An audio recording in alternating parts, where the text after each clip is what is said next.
Welcome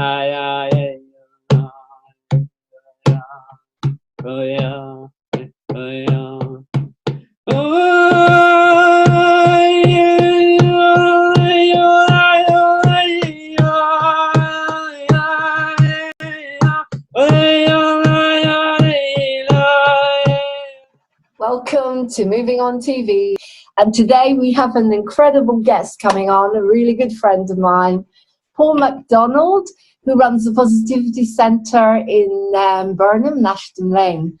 And I'm just going to show you some of the things I've purchased from there. Look at that crystal. These crystals are stunning. And this one. This I know is amethyst. This one drew me because of the gorgeous colours. I think this was about a £5, and this was about a £5, and this was about £10. So this is what you can get there at the Positivity Centre once it's open again. Also, you can buy my book, Simply Amazing, Chapter 8, Casey Armstrong. They sell that. They sell How to Stay Sane in a Crazy World cards, which are channeled by me. And they sell this beautiful, beautiful pendant. If you can see, made by Megan Luna. They sell beautiful things there, and I've purchased loads of stuff from there. But today we're going to talk to Paul, the man himself. I call him Mr. Medicine Man because when I go for a session with Paul MacDonald, he does the shamanism, he does music, he does rhythms, he does I use the bed, the sound and light bed, and all together get this incredible experience, enlightening experience where I detach from life completely. When I come out of there, I'm a different person. And sometimes he uses rhythms and drums and sage sticks, as I say, Mr. Medicine Man. And as I said today, apart from that, he's a very talented musician and songwriter, an all-rounder, as well as an alien for another planet. So a fantastic healer. He does, I'd say, telepathic healing as well. So, you know, close your eyes and the healing appears and you feel different. All sorts of talents and skills and experiences that we feel probably are what refer to being an architect of life, which is what I'm going to ask from him. Now, you saw him a couple of years ago. He did a program on Moving On TV. It was the Happy News at a fair, and where he sang happy talk, happy news. But today we're going to focus on, as I say, the depth of how far this goes. Who is Paul MacDonald? How did he get to the level that he is now? Where did it all start? Because as you know, we're Moving On TV, I like to dive deep and find out about the man or woman, the human, what is behind this, what is behind it all, but the real person. Okay, so welcome to Moving On TV. Happy, happy, happy, happy news. Happy, happy, happy news. Oh, it's an honor and a pleasure to interview you here on Moving On TV, because as you know, I have a huge amount of respect for your work. I love what you do. I just told the viewers that I go onto the lighted sound bed that you have at the Positivity Centre, and it's an incredible experience. I always come off there feeling happy and detached and a lot better than when I went on it. So tell me a little bit about Paul MacDonald. Where did all this start? I mean, you woke up one day and you suddenly knew everything that you know, or did it start way back a while ago? I suppose I've always been a bit, I suppose very like up in my head a lot, to be quite honest. Always been very intrigued and questioning everything. maybe sometimes it's a little bit too much, but then, as they say, your gift is your curse is your gift. Sort of works for you in both ways, doesn't it? Which is life, I suppose. It is a balance. It's like that can't always be one or the other. It's sort of go like that. Yeah, since I can remember, just really, I suppose, open-minded, really. Open-minded, which caused me a bit of an issue when I was young. Always felt like I wanted to do something, but I never knew what. I wanted to be creative, wanted to be expressive, but I couldn't work out what it was. Because when I was younger, the only things I could work out that was expressive and creative was either music or your general sort of stuff. Not realising that what I wanted to really be expressing was energy. And in the format that I do, which is, well, just expressing energy in ways that people are only just starting to wake up to, I suppose. For years they've been doing it in cultures, but it's even in cultures they've been doing it with like indigenous cultures, they've been doing it with some sort of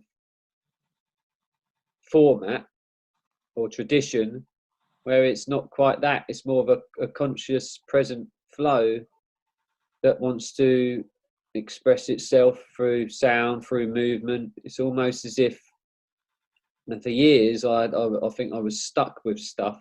I remember I used to have tics a lot.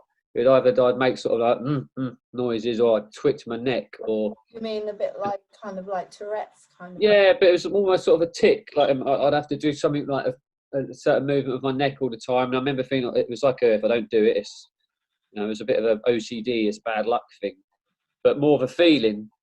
And now I look back on it, I've come to realise it was actually like energy that was stuck and stagnant. And someone said to me recently, and I've only just thought about it, like how light, I don't like the word light language, but I suppose it's like expressing energy is in form of like sound and movement. It's like NLP, because you're, for example, like last night I was feeling like I need to express a certain sounds, and I think it was a lot of like it's a lot of like tongue twisty sounds, and and I just go with it, and it's a tone which is a vibration, which is basically what everything is anyway, isn't it? Vibration. So I just go along with it. It can seem weird or it can seem odd, but it's just the tone. It's a sound, and most things in life are made up from sound and frequency. Hence, like in the Bible, it says that the first was the word was God. In the Hindu scriptures, it started with Om. It's just that primordial vibration, sound and light. And like when you listen to certain music, it makes you feel a certain way. Trance music puts you in a real heady, euphoric space. Soul music, you feel in your heart. Then you got sort of stimulated music like drum and bass or heavy rock that puts you in that real like, yeah, invigorated. And you even get music that makes you feel like that goth metal, dark metal stuff. Makes you feel really, I don't even know the word I want to give that. Almost aggressive sometimes, but yeah, different types of music, different sounds do different things. And when someone's singing a love song, they're singing that from their heart. So they're literally, the linguistics and the sound which they're producing is coming from a heart space. So, and when someone's dancing, they feel good because they're allowing their body to move with the sound that they're going with. So when you're expressing sound and then you're doing certain movements with it, you're creating an atmosphere around your body. I know I've gone off of what I was talking about a bit here. Yeah.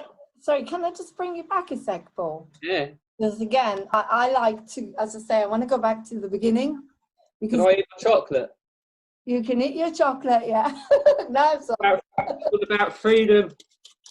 Where did it all start? Because I remember I met you at one of these fairs, these big fairs in Maidenhead, and I sat down beside you. You seemed like really calm and quiet, like a really gentle being.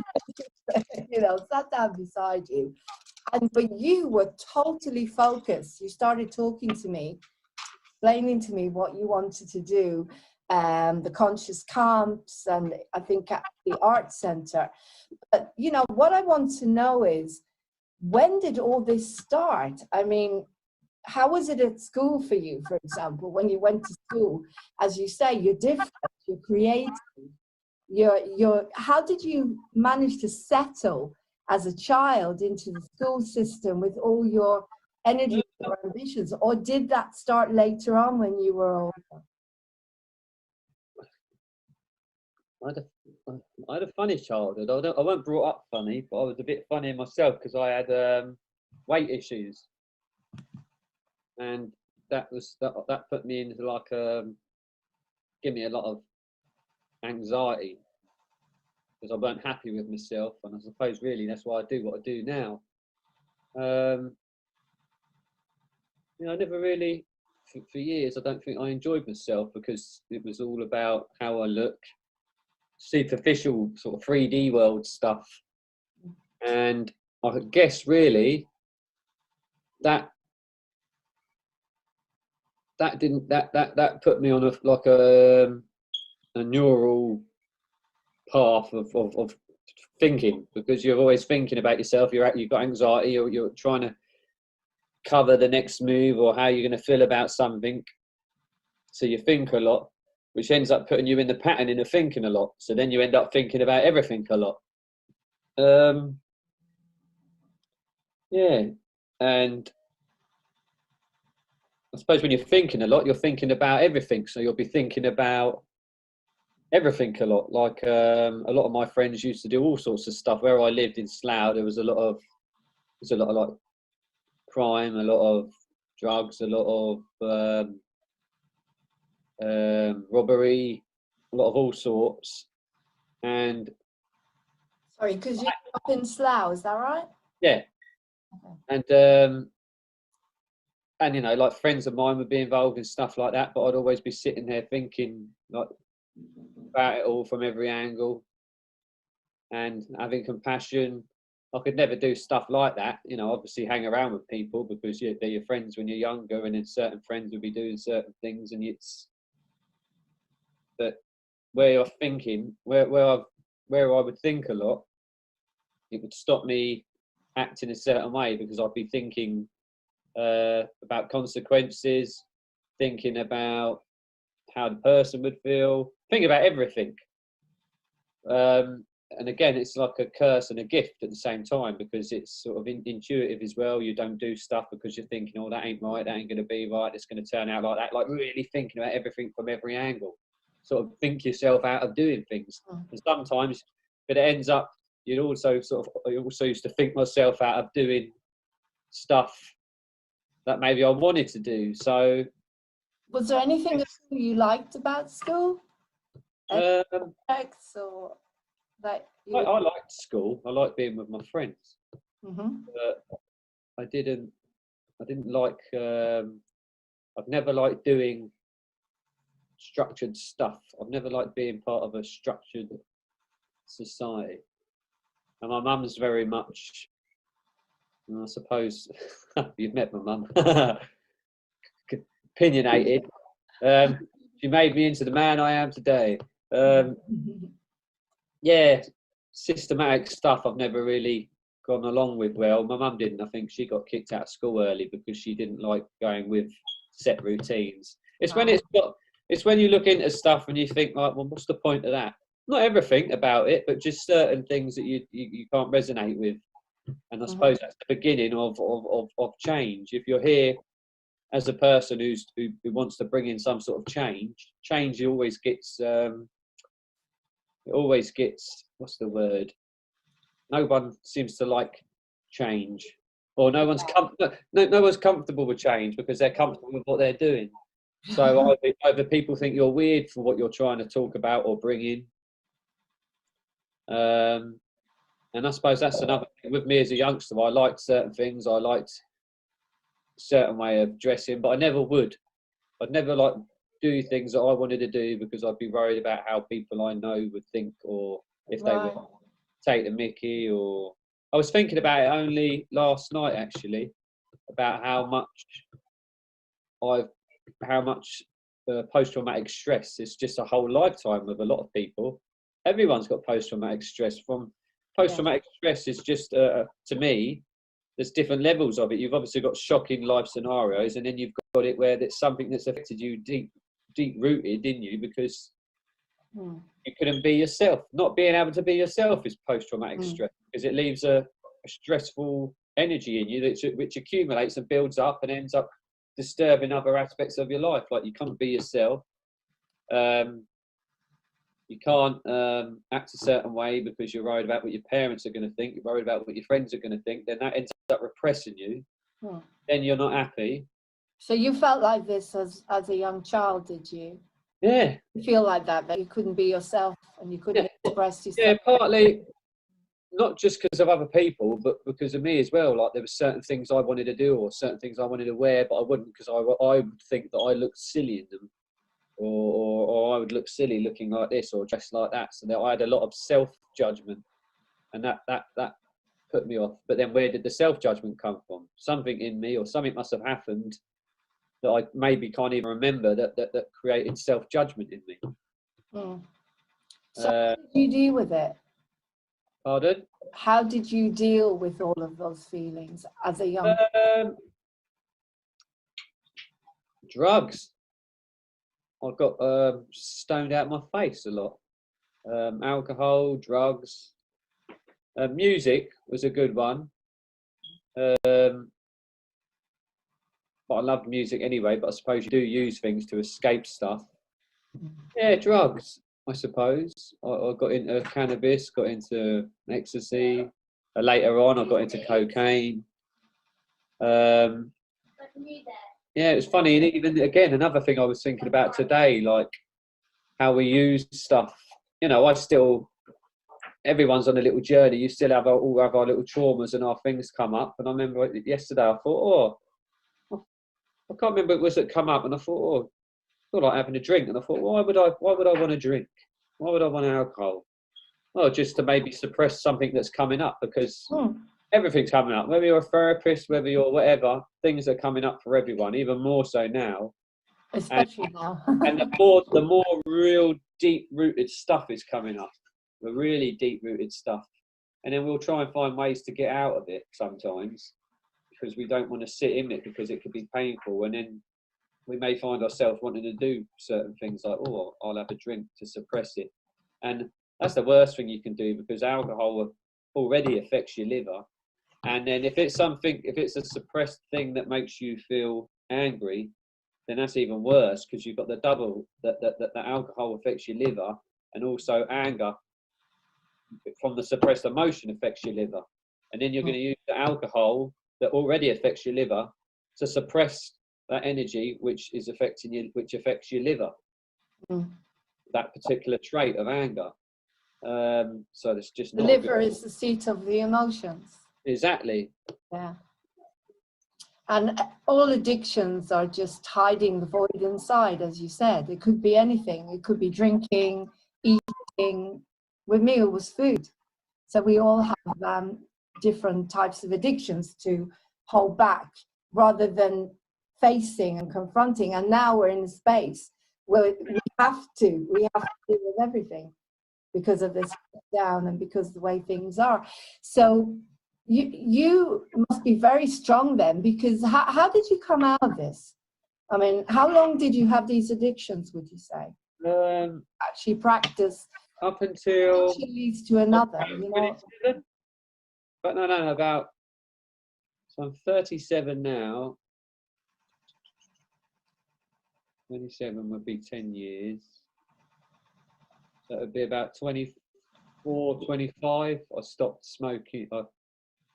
I stopped a lot of things at once: alcohol, cannabis, How old were you then? eating meat. How, at the same time? Yeah, and it sent me a bit sort of schizophrenic for a moment. I basically stopped everything that I was using as a crux or whatever. And the reason I stopped is because obviously I had kids, and I didn't want to carry on. I remember when I first had them, I was doing all sorts, and it's like, and I would have bad anger issues, and you can't be doing that around your kids. You can't be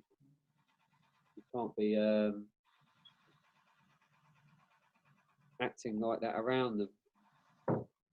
So that was the reason I stopped, and then that opened up a whole another avenue, because you're stopping something which was suppressing things.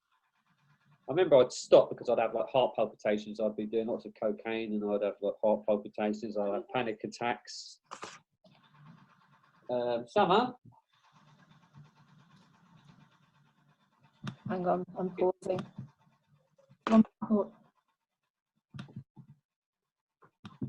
Okay, right, we're back.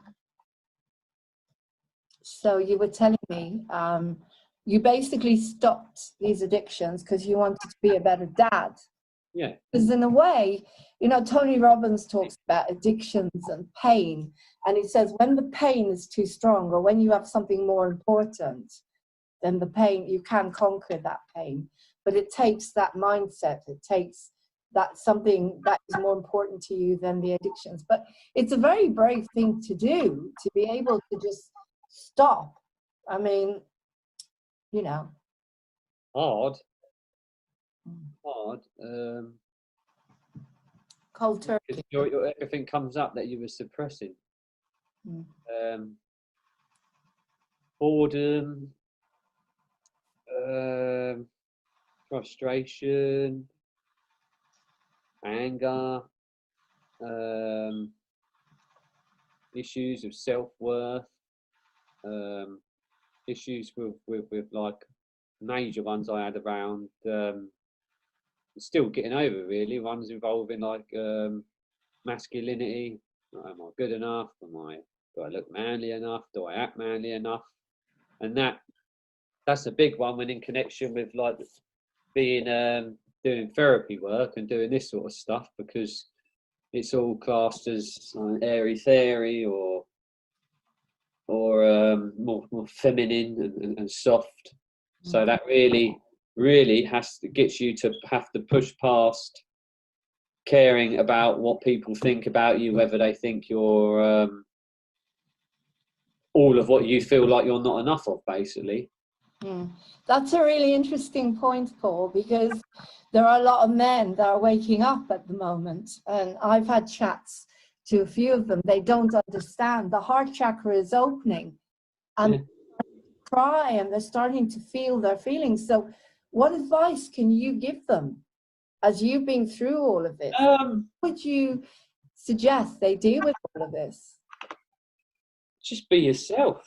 It's like I mean, even today I'm having a bit of a day today where I suppose I can feel emotion coming up, because as I'm talking to you, I can still feel stuff like in my heart of what things I'm going through at the moment, because it's always coming up, and I don't like the idea of pretending that we're beyond everything. We need to put across this approach that we're beyond everything, that we're here just as a teacher or just someone helping. Like Tony, a life coach has a life coach. Me, it's all about just being honest and being truthful and stop hiding. Like you know, I could sit there now and think I could see like some of my body language is a bit like that. Well, that's how I feel today. So what? So what's the point of me putting on like an act of like, hey, that's not being truthful. I want people to be truthful. I want people, if they if they feel, whatever they feel, just express it. And it doesn't, but don't always, you know, how people are going to respond to you. They might get annoyed, but that doesn't matter. You've got to express how you've got to express. You're expressing yourself or letting out your stuff may bring a reflection of a load of attacks at you, or may bring whatever, but that's the echo. That's the bit that you've got to try and get through. They're there to help you feel even more, you know, like we've had ourselves and we've had it with each other, like when we've we've reflected that feeling of self-worth in each other, and you need to go into it sometimes. And the reason someone's doing it to you, because a part of you is on a subconscious level is obviously wanting it from them, for you to dip that low. It's like sometimes you need to go really low to come out of it, and everyone around you will do that for you. As much as at the time you think, how can you do that? How can you make me feel like that? Well, they can only reflect what a part of you is feeling like and wanting, and it's almost like it gets louder and louder and louder until you completely let go. Which I know, for example, yourself, I know you went through that big time earlier in it, like the end of last year and the beginning of this year, and but the shift is massively obvious to people who know you. Thank you. Basically, because we're all mirrors and teachers. Yeah. We're all reflecting, but isn't it the synchronicity beautiful today? That I wanted to see you. I wanted to see the real Paul McDonald, the real person without any masks, and that's what's coming through, and that's beautiful. So say, because it's so important. But where do you think you picked it all up? I mean, you weren't born to think, oh, I'm not good enough, I'm not manly enough, I'm not whatever. And it's like people from the outside, they see you as this gorgeous being, this really talented, amazing man. From the out, we can see you like that. We see you as this really positive, this really intelligent being that is put together with Cecile, this beautiful positive space that we can come into, as you say, how grateful I am, a place to express all my grief, and where I was just picked up the floor. Why can't we see ourselves as that person? Who told us that we're not amazing? What do you think? Where do you think that comes from? I don't know. It's just sort of, do you know what? It's what I've been like asking myself, to be quite honest.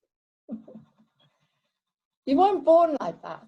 So what messages did you pick up? I don't know. Who gives you these? I mean, when you think about it. I've always, from the minute I can remember, from the moment I can remember, I've always been strangely, well, I can only speak for myself because I don't know other people's minds, obsessively thinking. It is like, so for me, like I was born like that. For me, I can never remember feeling I can never ever remember feeling content. There was always a wanting to do something. There was always, I don't know, I don't even know how to explain the feeling. It was obviously like a precursor to do what I'm doing now. And not that I advocate what I'm saying right now, but sometimes maybe something is there, a discomfort is in there to create change. I was reading this book called E.T. Explore Race, and it was talking about in this book about using discomfort as an impetus for change, and it makes sense. And if, for example, there's various people I know who have had discomforts in their life, or they've had issues inside of them, and because of that, it's made them go into doing and learning and going and getting into all sorts. I mean, one bloke is into many different things, real highly intellectual things. He does all sorts. I won't say what, but he does all sorts, where he's helping a lot of people, where he's all sorts to do with helping people, to do with an expert and a sport, to all sorts of stuff. And he's done that. He's learned all them things because he's had to find something to help him maybe mask or put aside or repress certain things he does.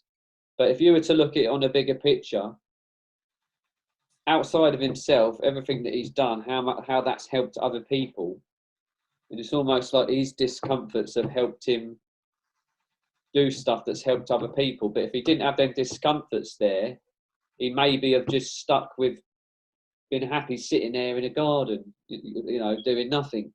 So it's almost, if you look at things on a broader, or whatever the word, a wider, broader scale, I can't think of the word I'm trying to use. It's almost like how negatives and positives serve each other sometimes. You're saying, in a way, sorry, you're saying that everything we go through molds us. Yeah. Molds us into that person that we need to be now in the awakening. Yeah.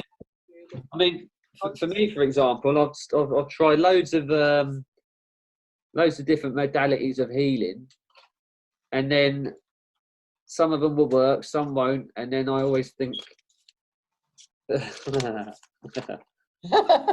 are going to the allotments to steal summer with. Hang on a second. I can carry on. So I can't remember where I was at. Well, we were saying that everything molds us. Everything you've been through, all the difficult experience that we go through, it molds us into the person we are, because we're coming into a new consciousness, and only certain people will be able to go with us. And I think we've got to go through certain things in life to wake up. It's like, or without that, I don't think you can, you know, unless you were born awake. when I sit there and think that I wanted a centre that can help people, but I want to help people in many different ways, and I don't think there's one set way for one person. And I never like routine, because I don't think routine helps an individual. And I think people either need to go in themselves and really work on themselves using their own intuitive nature, which goes on to the stuff I do,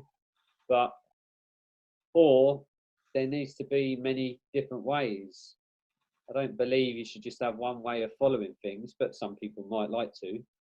So I've been watching people for years. I watch stuff online. I watch how other therapists do things. I try and look at things, and I try and look at, well, it works for that, but then I look purposely for flaws in things, because I want to question how things work, and if there's the positive of it, but I want to look for the negatives, because there always is going to be opposites of stuff.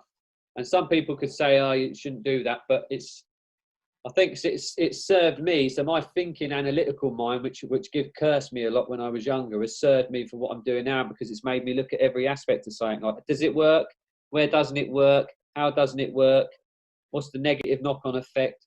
So I'm trying to work out, like, the best forms of healing, how it works, where it go wrong.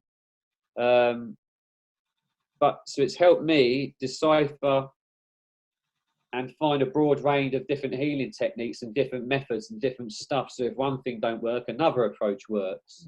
I totally agree with that. Yeah. And the centre that we've got, which is a holistic healing centre, I want it to come from the angle. Like, I want to have the different people there doing different things. Some people come in, for example, we get people what I call yogis, yoginis. A lot of the yoga women, they'll come in, or we'll have shamanic people. We'll have the goddess women who come in and they like to do things that are very feminine or orchestrated. Or you'll have people who do Reiki, or people, life coaches, or people into food health, people into corporate life coaching. So you'll have so many different types, and sometimes you have to learn to almost mimic them all to be able to talk on their level. Otherwise, it's no good when you've got someone who's coming from a corporate background and I start talking about the airy, fairy, angelic side of things. Because healers, you've got so many different types of healing. You've got your clinical NLP type of healer. You've got your new age angel energy healer. You've got the shamanic healer who relies on Mother Earth and Mother Nature. They're all, you know, if you look into it all, it's all exactly the same thing. It's just being issued or being formulated or orchestrated in a particular way to suit a particular mindset. You've got very earthy people. You've got very mind-orientated people. As we were talking with Mick yesterday, some people you have to approach from a mental, logical point of view. Some people you have to approach from a purely energetic point of view, or some people from a very heart space. So there's so many different ways of attacking inner demons. Some people are very restricted. So you've got a nice, a light approach of soothing music and just safety. Other people, they want details. They want to know how to understand something logically, whereas some people like just feeling through intuition. But it's people, sorry to stop you there. Yeah. Because some people need tough love, as we know. But some people, tough love actually works really well. But we're all different, and as you say, but it's really interesting that with this new awakening, people are coming together regardless of their healing modalities. Yeah. Exactly what you're saying, but people seem to be connecting this huge light that has come onto the planet. This new consciousness is people with different modalities, different healing types. They're all coming together. It's kind of like dark against light. Do you understand what I mean? They're not, because it's like we have this one focus that we want to take away something that isn't good for us. So we've all come together, and a lot of our issues, like even between us, issues have gone. Because people are connecting. Do you know what I'm talking about? Yeah. In such a big way.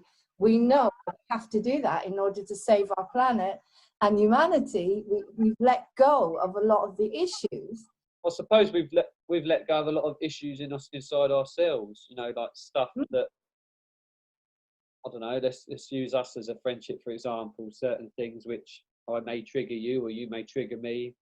We're having to let go of them because they were things to do with self-worth, or am I good enough, or someone, you know, whatever, needing attention and all that, and we sort of help each other get over it until it's gone.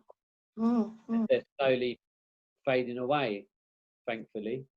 Not, you know, there's obviously still stuff there. We've got a long way to go of deep conditioning and traumas, as whatever our disharmonics in us still bring up.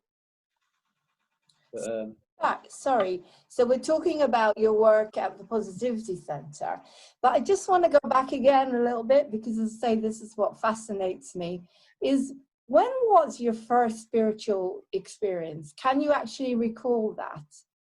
Can you go back and recall when you would say the shift happened? Because we all have a shift. It's funny you say that. I remember as a kid, I'd watch. Right, I need to readdress it. When I started getting into, I remember I had a stage where I got into Hinduism, and that was after I stopped the drugs and things. Or was it? I can't remember now. But anyway, there was a point where I got into Hinduism, and that got me into Krishna, and I was coming at spirituality from a religious point of view. And I remember I had these amazing meditations on Krishna. They were like, I remember having feelings of expansion and feeling like I was everything and nothing at the same time. Literally felt like I was universes. I could feel I was the size of universes. Sorry, Paul, was this before you gave up? No, this was when you were younger. No, because I was doing I was mixing both at the same time, so it wasn't. Okay. I thought it was, but it wasn't. And that was when I was about. Well, Shannon, my daughter's 17 and I'm 38, so she was about 3 years old. What, about 23 maybe? 22, 23, 24, around that age. And I had that, I remember I was in my bedroom, and I remember having one real strong Kundalini awakening, and it was just before I had a driving lesson. And yeah, that one good. I didn't bring myself back down again. Went out into a driving lesson, span out into the universe. And, yeah, it was cool. But it was more the one where I had this expanse feeling. But that wasn't the first time I had it. It was when I had it afterwards. I sat there and I thought, I knew I've had this feeling before, and I remembered that I used to feel that. But I didn't realise it was a spiritual experience. I remember when I was I must have been about 7 or 8, or not, between 7 and 10, maybe 6 and 10. I would watch Star Wars, and then I would go upstairs, and I remember I would like close my eyes, and it was the end of Star Wars. You know, at the end of, or the beginning and the end of Star Wars, where you've got space, when you've got the lines going through it, like time, warp speed sort of lines. And at the end, it used to move up like that with the credits, like it was in space. And I remember I wanted to sort of mimic that. And I remember I'd close my eyes and I would see something like that with my eyes. And then I would push lightly on my eyes and I'd start seeing all these, it was like blackness, but then there would be these white little flicks. Yeah, I did that. Shaped the lines. Yeah. And then I don't understand when you close your eyes. How can you actually see it? yeah, it was strange. And I remember I would then go under the cover and I'd put myself in complete blackness and I was meditating. I was just concentrating on the blackness that I could in my eyes, or that I couldn't see enough. I would concentrate on just that, and I remember having that feeling back when I was about 6 or 7. I was having these expanded states of consciousness at the age of 7 years old without realizing what. And I remember having this sort of like whoop feeling that you get when you're asleep. Sometimes you get that feeling where you feel like you've dropped. Yeah. And it would make me, I remember thinking, whoa, I feel a bit weird, or I felt dizzy or disorientated, but not knowing what I was doing. So that was probably That was the first. It's really strange you should say that, because as a child I used to do that a lot, and I kept seeing beautiful colors and shapes and patterns, and I kept thinking, well, how can I see them? My eyes are closed. And so but I never, related to it the same way as you did. I just saw colors and things. I just remember thinking there was some connection between wanting us about Star Wars and space. I remember having experiences where I would sit there and think, what's, like we've got God's created everything, and then I would think, well, who created God? And I'd really and I'd really feel into it. And I remember it was like, whoa, I'd freak out. I'd have a bit of a panic attack because it was so strange. And I remember thinking, well, like what created life? Well, what was before life? And then I'd have that sort of really lucid feeling where it's almost like I questioned myself out of this matrix of what I don't use matrix in the terms of like this system. I mean matrix in the terms of the life illusion. It's almost like I jumped outside of that safety net of general life of going along. And I remember I think, whoa, what is life? What's outside the planet? Space. Well, what's space inside of? And it would be like, when you really feel that thought, what's inside, it really opens your mind up. I think that is maybe sort of where a lot of things started. Now I look back, because once you have them sort of realizations or them sort of moments, you can't go back. You open up something. I'm not sure what. You open some sort of thought process up, or subconscious thought process up, or whatever we are. You expand some sort of state of awareness in you just from that one thought, and then it's always there.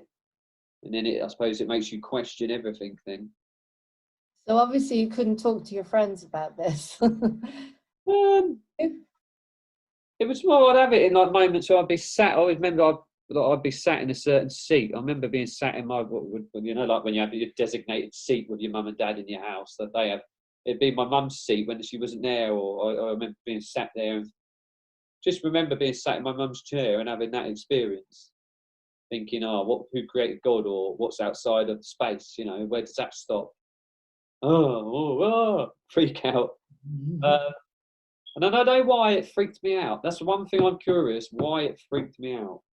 Why does that freak us out? When we get to something where we go, why do we freak out? Why? Don't know. It's almost like because you lose an identity thing. And I think, even as a child, why would it freak you out as a child when you start to get these experiences? because you can't analyze it the same way as you could as an adult. But then you just have to go on Facebook now and you can join a group. What could you do when you were that age? You know, Exactly. difficult, was it? It was different then, wasn't it? Just left with it in my own head. It's not something. Yeah. It wasn't at that age. I didn't like sort of go out and really talk about it.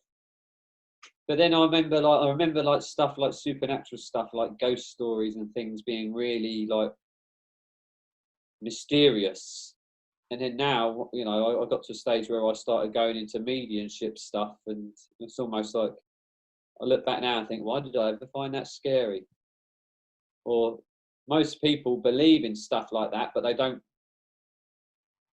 They believe in it from a very. It's almost like an internal knowing, but then they won't look into it anymore. They won't.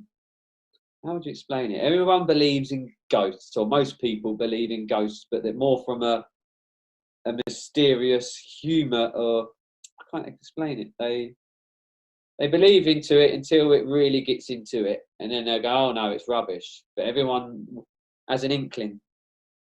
It's a bit like when people get close to death's doorstep, and then they'll believe in God. Then, as if there's a slight bit of belief in people, even if they don't believe in stuff. There's some dormant bit in them that does know that there's more. Okay, so what do you believe happens when you die? What do I believe happens when you die? Yeah.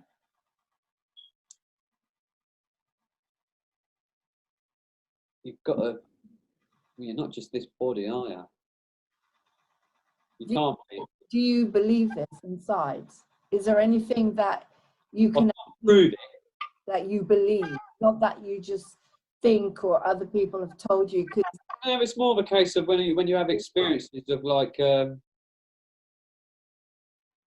example, when I got into mediumship stuff, I used to be into a mediumship circle or self-development circle to do with psychic awareness or telepathic stuff, and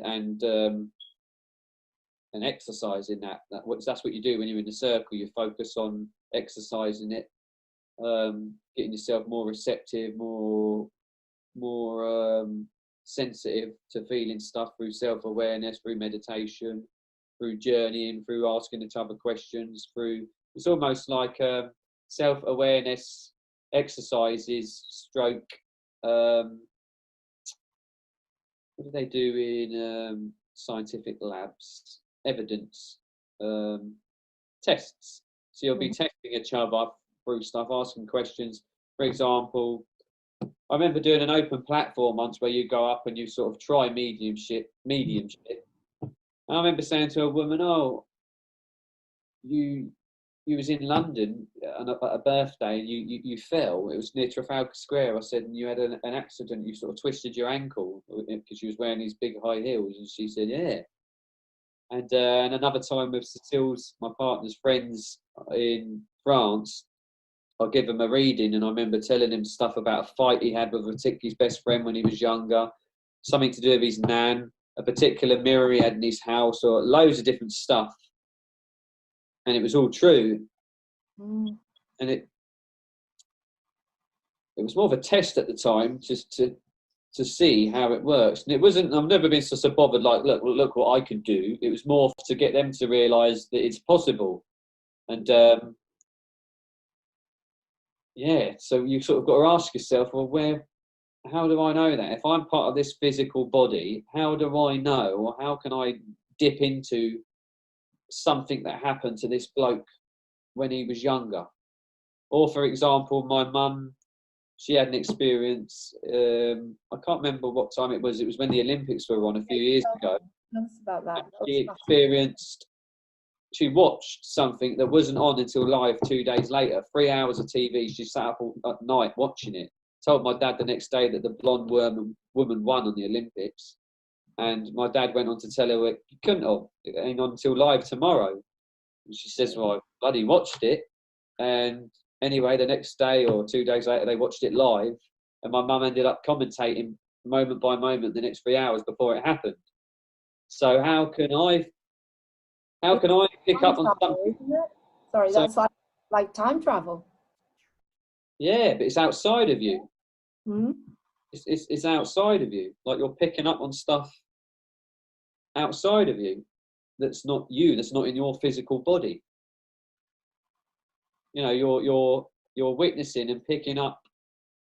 Or, for example, you would talk to someone about someone who's passed away, and you talk about certain ailments or certain feelings or things that the person had wrong with them. Okay, and you know it because you get given the feeling to feel yourself very slightly, or you'll get a slightly heady feeling. You'll think, oh, the person had they suffered with headaches, for example, or extreme headaches. You could be willy-nilly and say, well, everyone does, but it would be stuff that was very prominent, like someone who would suffer with a particular thing often. So you'd put that across to them, and then they'll end up saying, yeah. Well, how do you know that? Basically, your clairsentience, because you feel. But the thing is, you're an empath and your clairsentience. How does it make you feel when you know all this incredible stuff and people can't take it on board? It must really frustrate you. I suppose that's been part of the thing, really. Part of the I don't like using the word problem, but I suppose in the past that's been part of the problem, and even to a degree now, it can be like that. For example, I remember having one morning where I felt absolutely rubbish. I felt terrible, and I remember saying to my partner, I want to get. I mean, luckily she knows what I'm about and what I do, so she sort of rides along with it. I remember saying to her one morning, "Oh, get away from me!" And I just said to her, she was sat opposite me, and I said, I just want to push you and push you and push you away. I mean, that's a negative experience in a way, perceived negative. And I remember saying to her, I want to push you and I want to just keep pushing you away, like pushing. And then like half hour later, my brother phones up and says that his girlfriend's just give birth. So what happens when you're giving birth? The mum really just wants to push that baby out. Or I had it where I felt terrible, really terrible, and then I was told that my mum and dad said their dog had died. It's just, I mean, people could say, oh, well, they could say that for anything, but I've had it where I remember a particular day saying, oh, I felt really trapped, really trapped inside myself. It was a suffocating feeling, and someone went on, I don't have a TV, so I don't watch the news, and I don't want to. A friend of mine told me, oh, well, a load of Chinese people were in a lorry. They were stuck in a lorry, suffocated. So it's almost like the more you connect yourself or become aware of your connection with everything, the more you feel everything. But then consciousness is a broad thing. Like I said, if I picked up from stuff in the past, my mum's picked up from stuff in the future, then that goes to show that future at some level already exists because she's experienced it before it happened. And that goes to say, well, if stuff in the future has already happened, on it from a visual element, visually, who's to say you can't pick up and experience the sensation and feelings of things before they happen? So sometimes you experience stuff that have got nothing to do with your direct life, yet you're experiencing it, but then you'll sit there and you may associate that feeling with something that's going on in your life. Because we're all connected. Yeah. Basically connected. And I mean, I've had experiences like that. I knew my mum had died. It was very strange. I just did an audition for Britain's Got Talent, I think, and for some, I sang You'll Never Walk Alone, which was my mum's favourite song. And then I walked out of there, I just knew my mum died. I knew. Yeah. And my husband called me and said, Mum just died. It's like, I know what you mean. You pick stuff up, you feel a bit, because you're an empath and because we're all so connected. So it's very interesting what you said about people do get that. You know, we can't control the emotions that we get. So if you feel when you're around Giselle, or if anybody is around someone, I don't want to be here, I don't want them here, I want to push them away, something's coming up, they're mirroring, they're showing you something as well about yourself that you can't deal with. Maybe they're trying to wake something up inside you. Yeah. So sometimes how do you use that for people? As I say, a lot of people who are waking up are going to start feeling triggered all over the place. I mean, look at it. Look at what the news is throwing at them. There's confusion. Everything's coming up at the same time.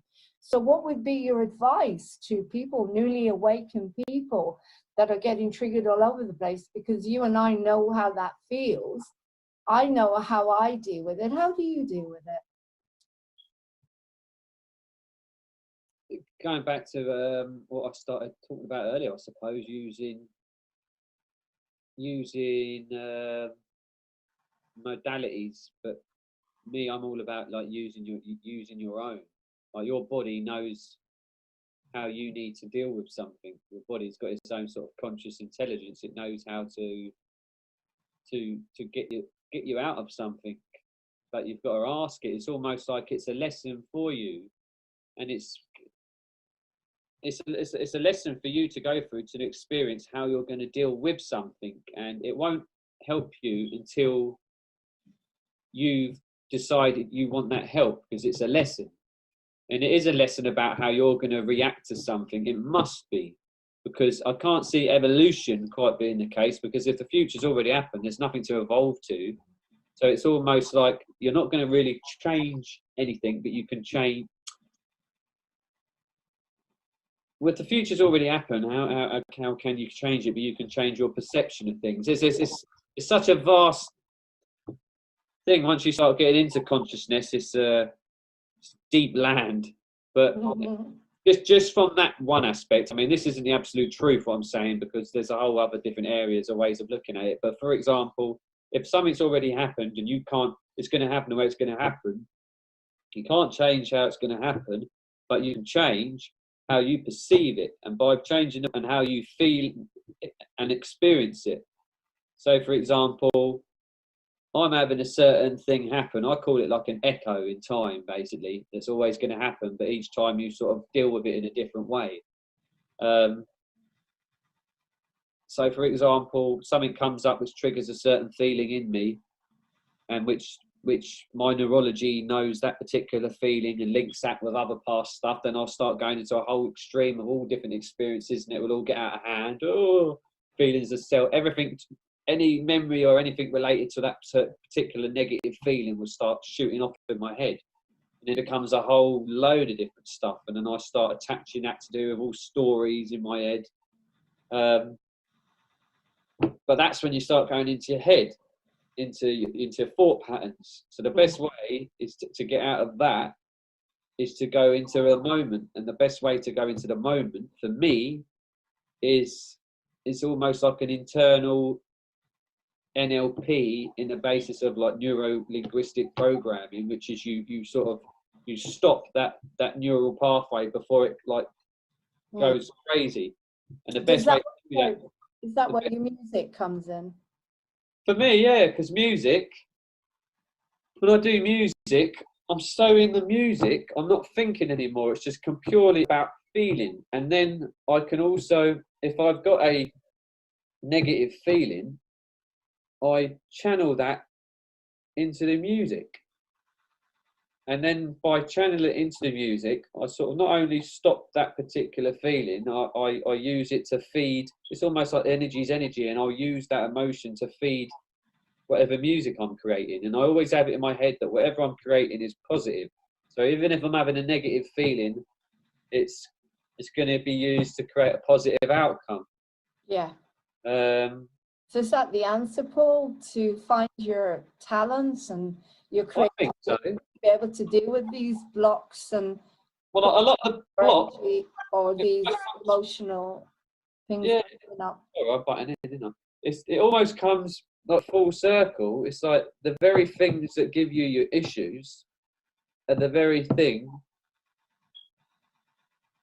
that you use to get out the issues, which is all about self-expression. It's basically we're learning to completely express and embody our absolute pure being, which is when in present moment being is being yourself and expressing yourself exactly how you need to in the most productive, positive way possible. And if you don't do that, you feel stagnant. And then because you feel stagnant, you feel resentful. Then you get annoyed at people. Then you project it because maybe people who do that. And you'll feel jealous. then you'll feel upset because like, and it goes down, it just goes in a vicious circle. So be yourself as much as possible, and which then goes on to what it is I do with being yourself. The whole idea of what I do is sort of getting people to go into their intuition, to learn about themselves, to feel what they feel inside, to let up all of the rubbish that isn't them, which has created blocks in them. And once they let that out, then it almost sort of, as they let the stuff out that's blocking them, it's almost like their real self is tethered behind it, and that comes through afterwards. So they've unblocked all of that stuff, all that stagnancy, all that conditioning, all of that repression. Then the real them can come through. But then you've got to work on. Then they may have like embarrassments, they may have fears. So it's about getting them back into their body, out of their head, which is saying and thinking fear, thinking embarrassment, thinking about, oh, what about this, what about that? Stay in your body, stay in your breath, get out of your mind and just express and feel and be and do. And then the more they nourish that, the more they tend to that, the more they strengthen and empower that until it becomes a natural thing to be themselves. Yeah, and I mean, what I love about your work is it's very similar to the way I work, as you say, because people are different and everyone needs something different. So you have the music, which is part of an aspect that you work with, and then you work with light and sound and vibrations. But I love when you combine everything together and you do your medicine man thing that I call, your shaman thing, where you literally heal using the light, the sound, the vibrations, the singing. You go up and down the chakras, and it's just an incredible experience. But so how do you feel about using that with people, different types of people? How can you use all those incredible skills and talents? Because as we say, different people are different and unique. And so how can you, the word I'm looking for is, how can you create something that is going to be effective for everyone, but maybe in a different way? Do you know what I mean? Like, when I'm tailor it. How can you tailor it? Well, this is That's what I'm trying to ask. This is exactly what my whole emphasis of tailoring and intuition with people. When you're, I don't want to teach, I want to hold space for allowing people to find their own technique. So it's about, and I call it biodynamics. I've sort of labelled it and called it. It's like the word biodynamics. Did you say? Biodynamics. It's a bit of a word What play. does that mean? A bit of a word play of bio, which you've got. Bio means life. You know when you've got about biology, biochemical, biophysical, like everything comes under that term bio. And bio means life, basically. And to me, life stands for, the LIFE. For me, is logical, intuitive information for everyone.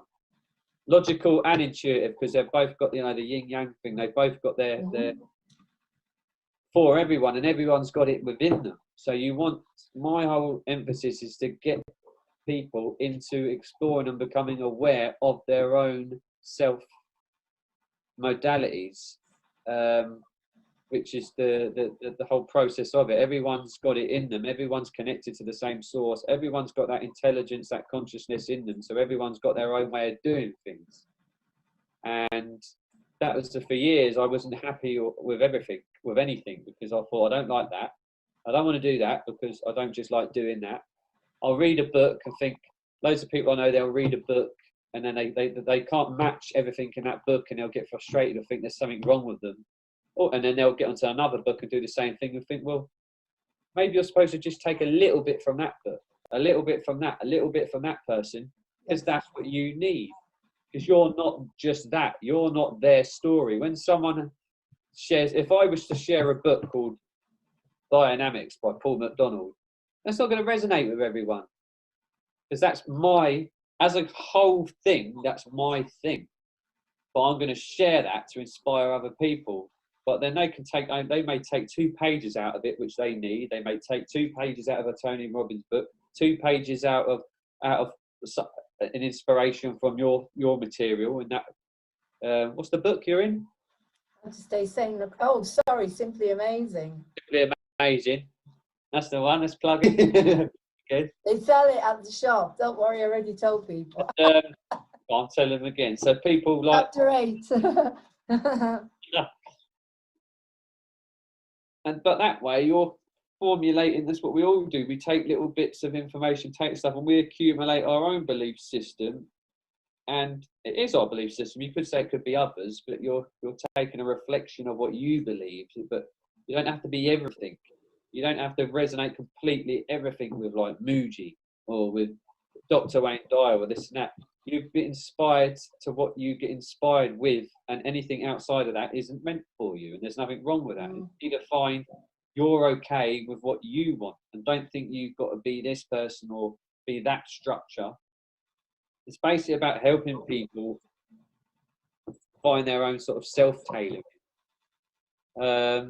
So you basically see people holistically. You're looking at their mind, their body, their spirit, their stress levels, their past. When they can see you, because your intuition is so strong, you probably already see them and you think, oh, I know what that person needs. I know, because you've got such a strong intuition already. This is the thing with like there's stuff I want to do on group level, which is the biodynamic stuff, which are group classes, but that's different. That's a group thing. We can do one-to-one. But when it comes to like a hands-on therapy or session, it's always completely different.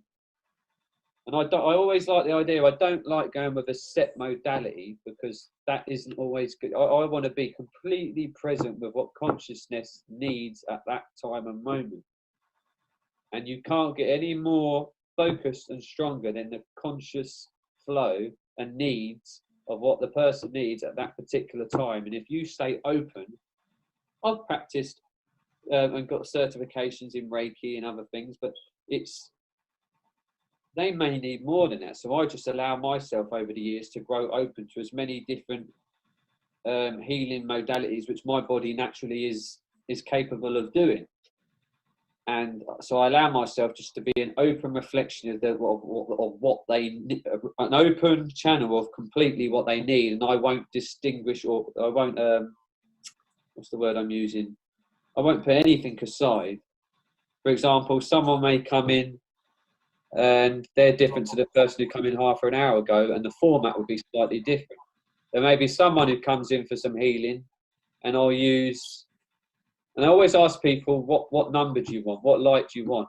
And I ask them to go with their intuition, because their intuition knows what they need. This is the bed.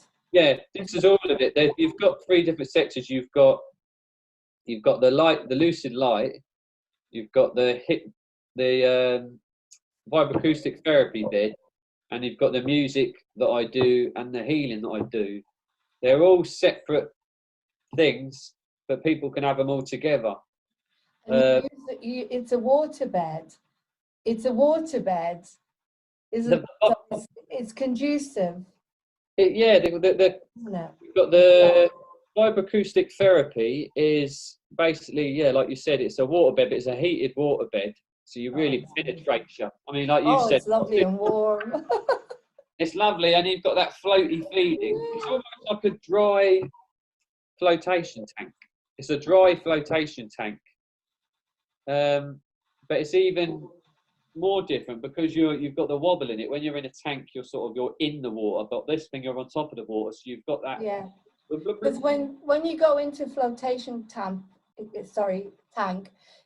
you could be, if you're claustrophobic. I can't go in one of those because if you're claustrophobic, it's a bit scary. When you lie on that bed, you're just in a room and it's wide open, so there's nothing to be worried about. So. Exactly, and you don't get wet. You don't have to be in the dark, and it's a slightly different feeling as well. And the fact you can't. Well, I suppose you can have vibration in the tank, but it's vibration. The vibration that's the most important thing. You're getting it's basic, so it's a vibroacoustic table. So you've got a vibroacoustic table, where you've got the sound coming through vibration.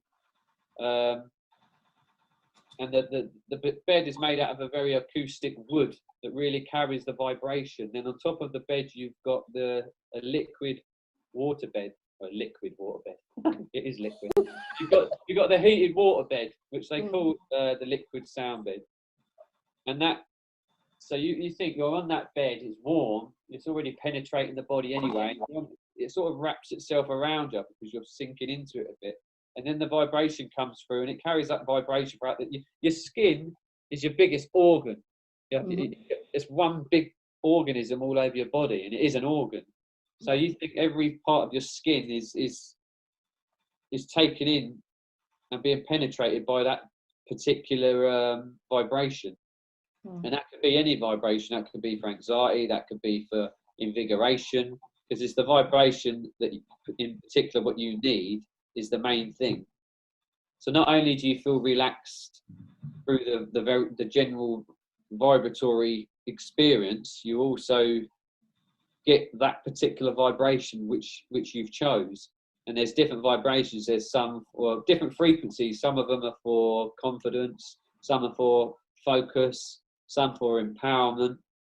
So your body's being penetrated and with that particular frequency of vibration, which is a particular brainwave state. So, you know, you're in very good company because President Trump is talking a lot, particularly about light and how healing light can be. So can you explain to us, how does the light and sound work? I mean, why does it work? What's the principle behind it? It basically works on changing or creating a particular brainwave pattern, a particular brainwave. Like you've got a brainwave state, like you've got Schumann frequency, which is what the Earth resonates at, what they call the Schumann frequency. I can't remember quite what it is, 500 something, 70. Yeah, Jordan Safer talks a lot about and maybe I'm wrong about the particular resonance, but it's easy enough to look it up if you Google it, the Schumann frequency. And the Earth vibrates at that particular frequency, and our hearts should match that particular frequency. But there's so many electrical appliances and things and electromagnetic things going on with phones and with a lot of stuff that we do need to a degree. But as is everything, you've got the negative and positive. And what it's done is it's took us out of our natural vibrational state. Even women who wear high heel shoes, you're not connecting so much with the vibration of the earth. If you're walking barefoot, you feel more connection with the earth because you've got the electromagnetism. You're closer. Your skin has got that. You know, you've got the electronics in your skin. You connect with the earth. And when you look at like deer and animal when they're out in the field, they're so content. We always look at deers and animals and you think, how can they be happy just sat there in a field? Well, because they're not in their head. They're just cats. You just have to look at them. Yeah. Sleep all the time. Because they're connected. They're out barefoot. More so wild animals because they're connected barefoot with nature, with the earth. Okay. And then you've got the core of the earth, which is a magnetic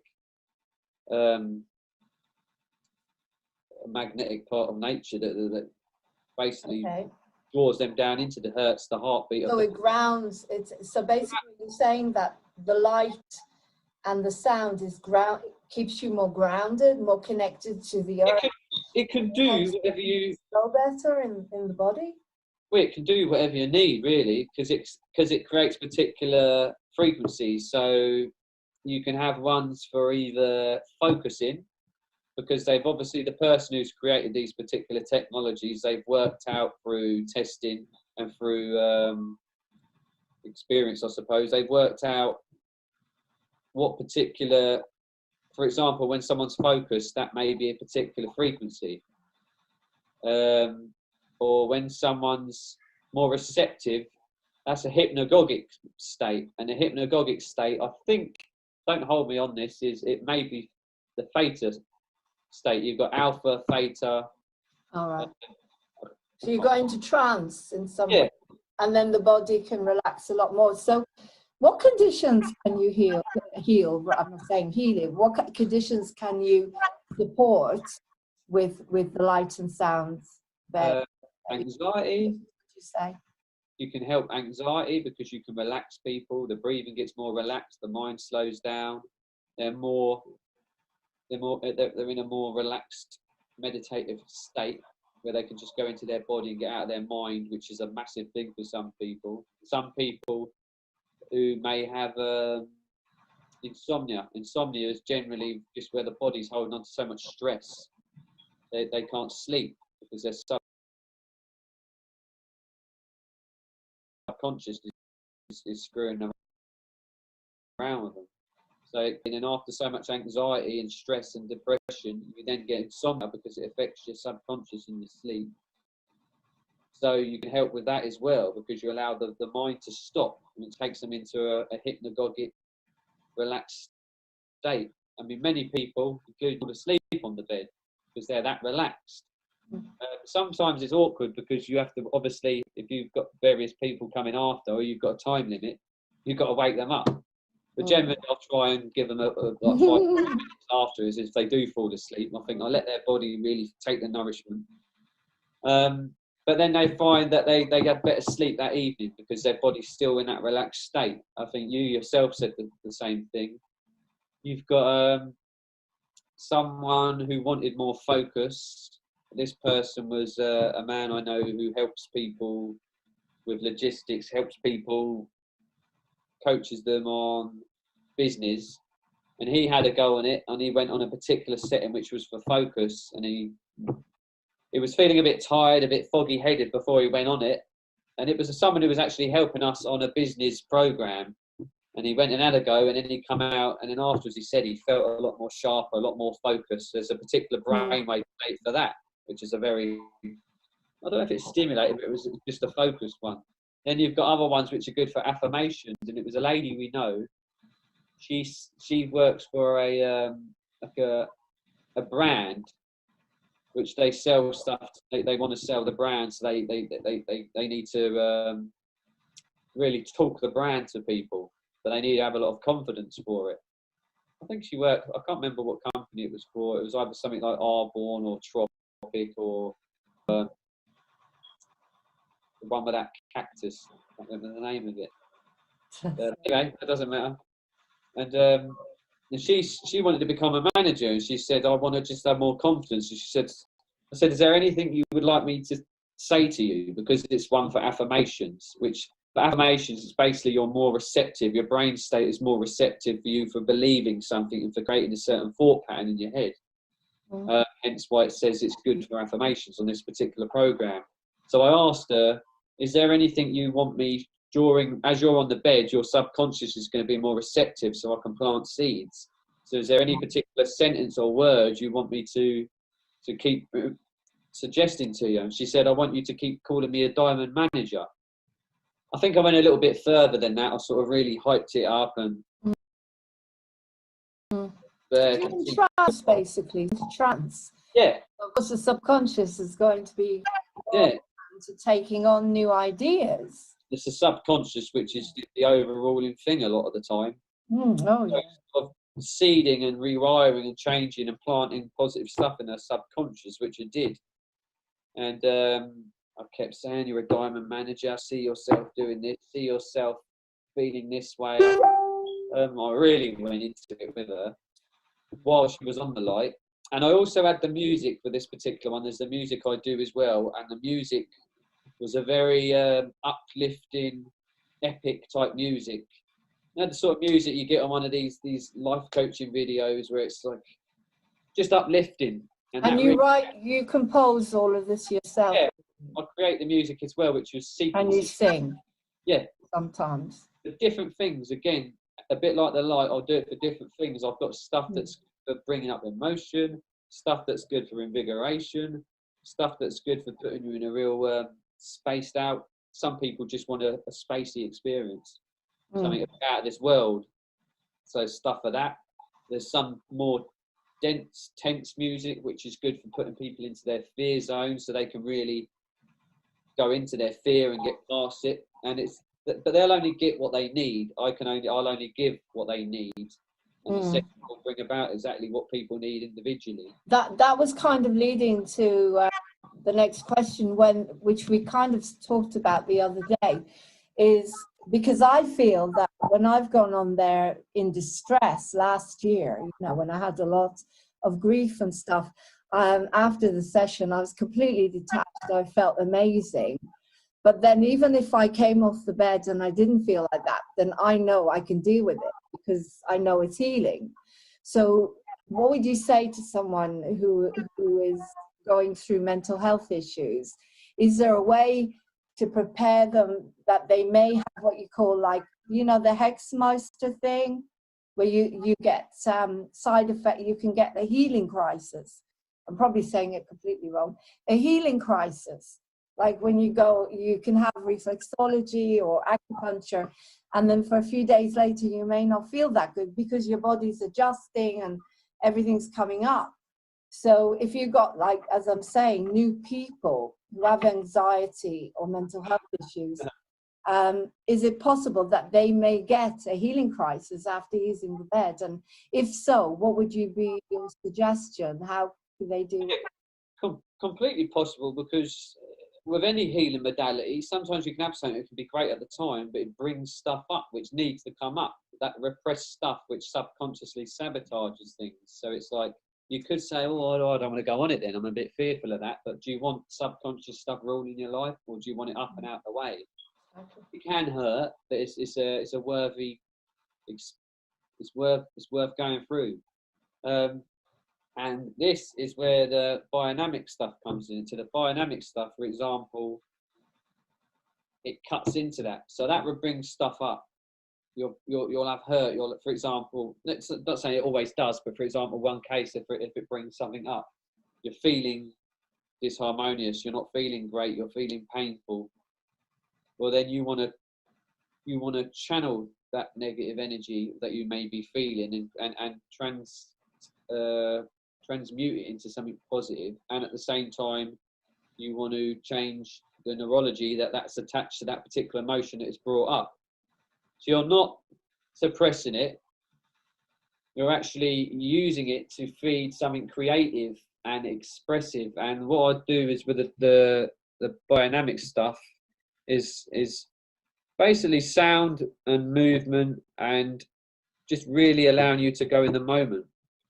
For example, you're not feeling great, so you go into your breath, and then you just ask your body to respond and do whatever it needs to do.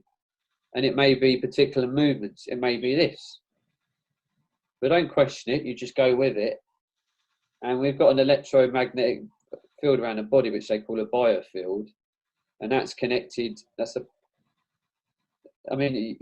different. You've got about 7 of these different fields, and they're all different electromagnetic fields, and they're related to do with different chakras in the body. And if it's something that's come up where you've got issues to do with communication, that would be your throat, for example. So that would be to do either you don't communicate enough, or no one listens to you, or you talk too much and but people won't listen. Anything to do with communication issues.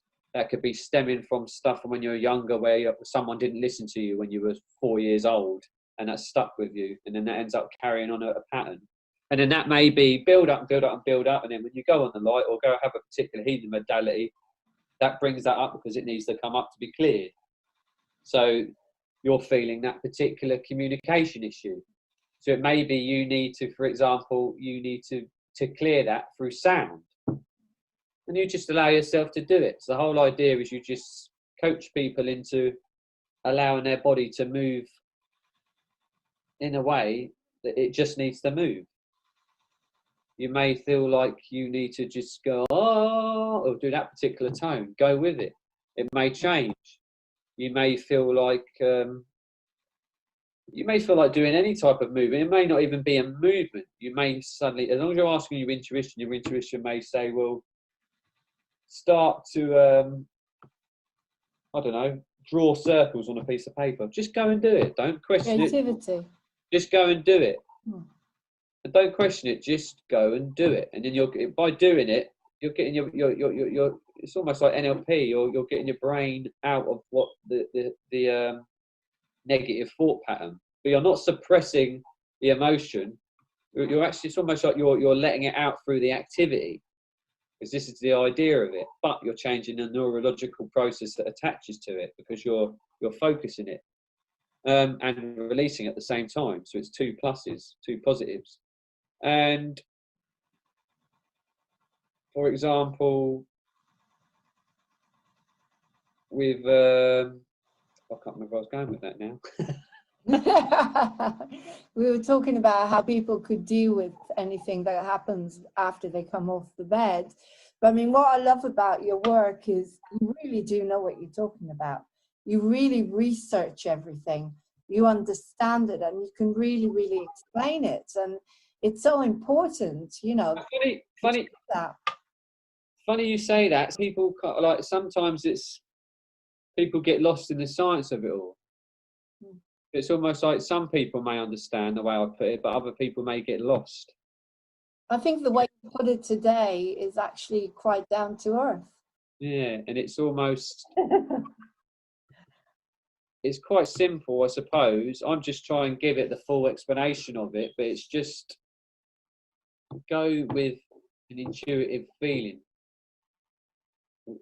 All the time, if you feel like you want more energy, ask your body to give you what you need for that, and allow your body to respond in whatever way it wants to. But this is where people get stuck, because it may be that they want to sit, their body may want to respond in coming out of real high-pitched noises, but I don't want to do that. What are people going to think of me?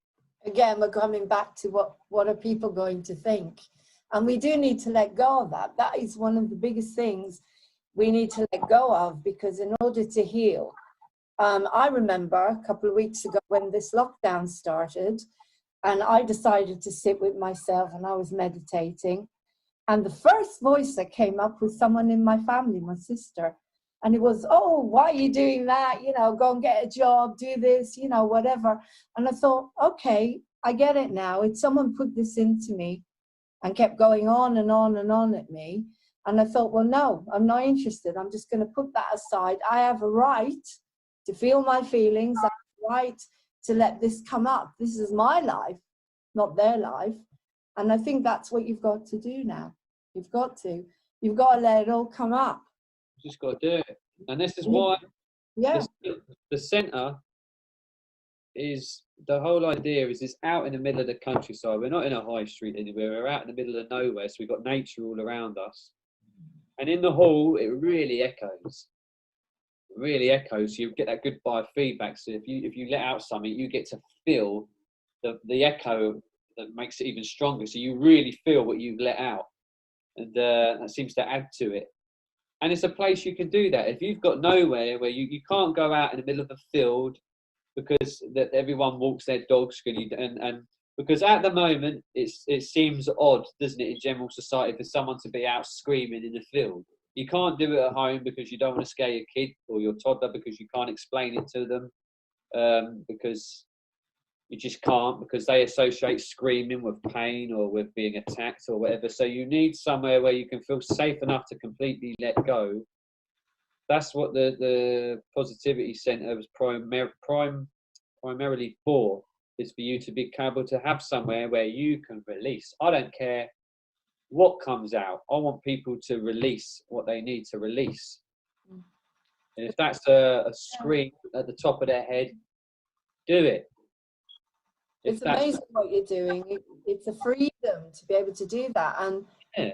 To stop you there, but I was also thinking about, if we go back to childhood, when I watch you with Willow and you let her be herself, you know, as a parent, it's just amazing to be able to let a child be themselves, feel their feelings, because that's your way of you and Cecile of parenting, I presume. Well, she certainly does. It was a bit like we were talking about the other day. She in the middle of the night, she'll scream, she'll wake up and she will release. And a bit like, again, what Mick was suggesting, because she does it, kids do it more in the middle of the night. They call it night terrors, but it's more they're in a more of a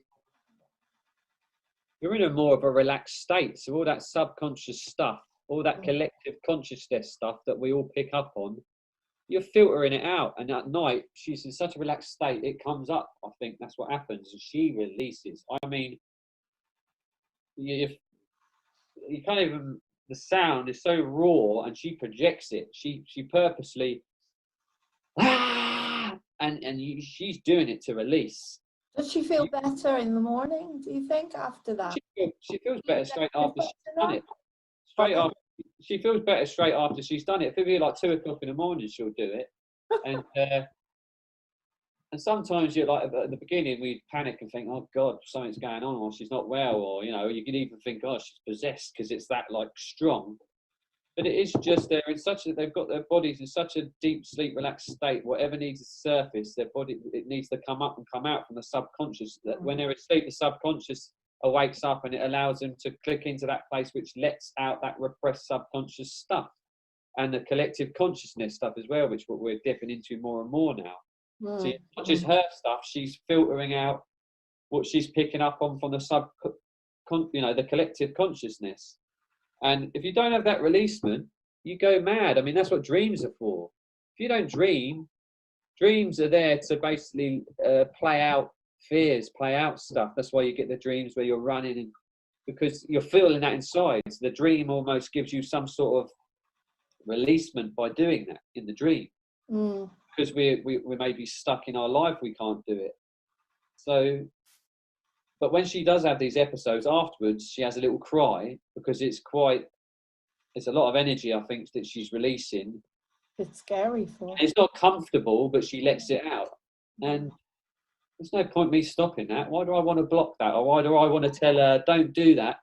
Because I'm the creator. I'm then going to create a repressed problem, and then she will repress her emotions. Yeah. Well, why not do it? Let it come out. If it's, when you sit there, and when you, like, I went out in the field recently, and I let out a lot.